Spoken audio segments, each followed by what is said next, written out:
back to HGH Sports. Today we have another fantasy video today. We are going to be telling you who to draft if you want to win your fantasy playoffs. Alright, we're going to be going over guys with pretty relatively easy schedules in the fantasy playoffs. And I know what you're thinking. We got to get through the regular season first. But it's worth considering. If you get to there, to that spot, you don't want to be facing the 32 ranked defense, or the hardest defense in the NFL, with your guys where they put up duds for you and you don't win anything. You want guys with sweet schedules. Obviously, hard to really do. Yeah. But if you can get a player with a nice playoff schedule, it helps. So that's what we're going to be talking about today. I will let Steve go first. We each brought 3 players that we think can win you your playoff fantasy. Yeah, and before we start, when you're drafting, we're drafting to make the playoffs. So you got to be thinking about the stuff. We're not thinking about that. So I think it's smart to always look ahead, especially for that. I mean, because most of the time, I always look to see what they got, because then you get to the end of the year, you're trying to pick people up. But if you got somebody you think is going to be good all year, but you also know that they got that playoff schedule in the year, maybe a guy you might pick up in your draft. But I will get us started. I'm going to start with a quarterback who I think maybe some people are going undrafted, but it's Tyler Shough. The New Orleans Saints have a very easy schedule. They play the Buccaneers, the Cardinals, and the Falcons, and I am just becoming a huge Saints guy of late for some reason. I think Tyler Shough is going to have a great year this year. When he played last year, he was pretty much an absolute stud. In 11 games, he had 166 PPR points with 10 passing touchdowns, 3 rushing touchdowns. He can move, he can throw. I'm excited to see what Kellen Moore can do with him. Tyler Shough, maybe a guy you want to put on your bench even to start the year, because I think he can be even good during the year. And if you need a quarterback in that schedule, when it gets to the playoffs, he's got a pretty easy one. Well, the nice part about that is, like you said, he's going undrafted in a lot of leagues, as he should. It makes sense.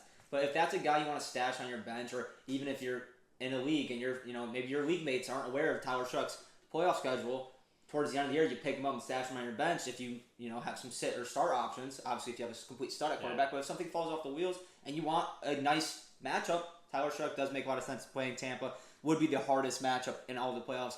As of now, obviously things can change as we get into the season and defenses start playing, but the Arizona Cardinals and the Atlanta Falcons just lost Jalen Walker too, just tore his ACL, done for the season.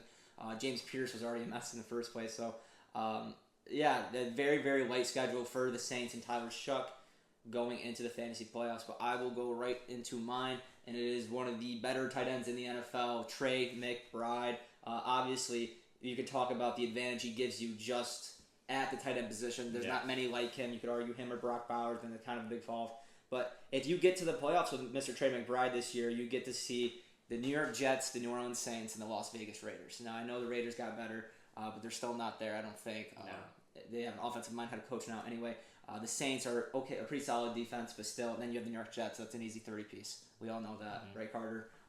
So Trey McBride, obviously, he gives you the advantage you need at the tight end position. But if you get to the playoffs with him, he could be an absolute league winner for you against these baby cake teams that he's going to be seeing. Yeah, I agree. I mean, Trey McBride, when you're drafting him to win. He's an absolute positional advantage. So knowing that schedule that he's going to get towards the end of the year, if you're drafting him and you're going to keep him all year, just having the Jets, Saints, and Raiders, doesn't get much better than that. And you're getting him during the year, so maybe his stock goes up a little bit if you're thinking about maybe picking him, maybe not. The playoff schedule definitely helps. He's an absolute possession magnet. All those touches he's going to get.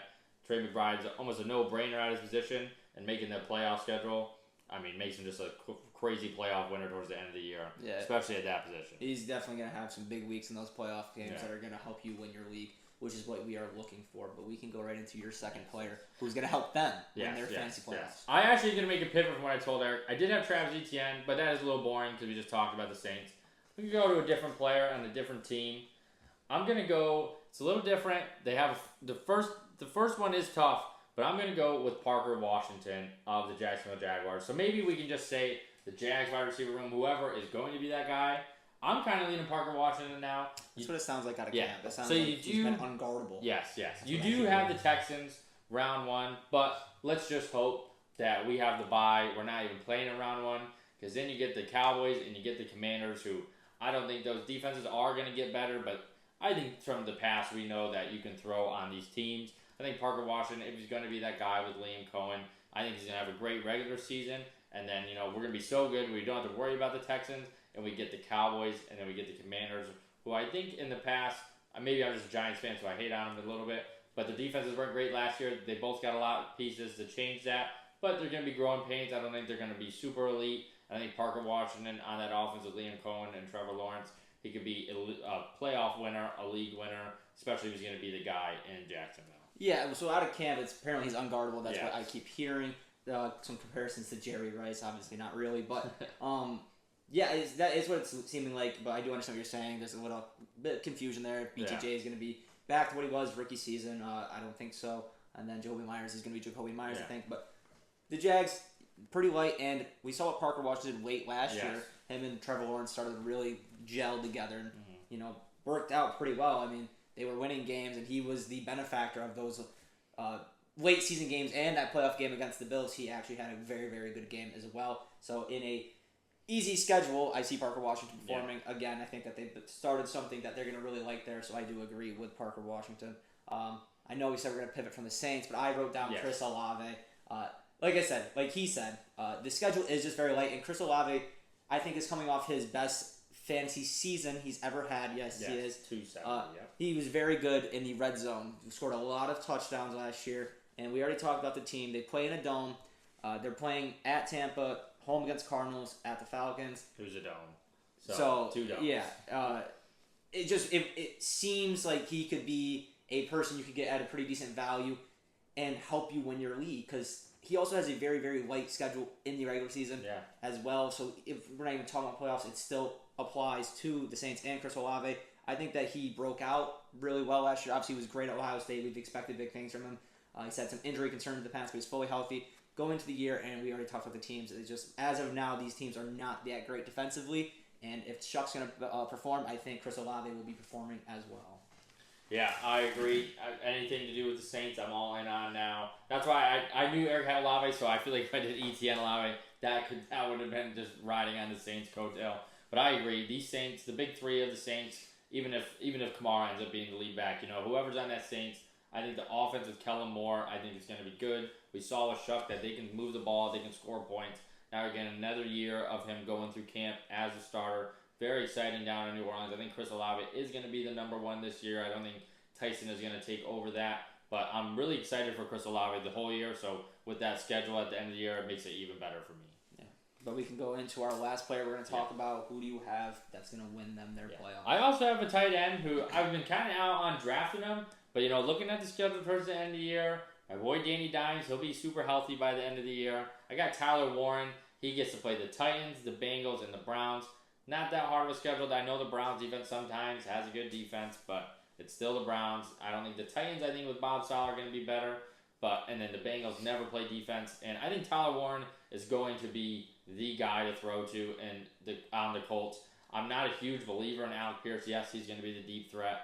Yes, he got paid all that money. But they lost Michael Pittman, who was kind of that possession receiver over the middle of the field.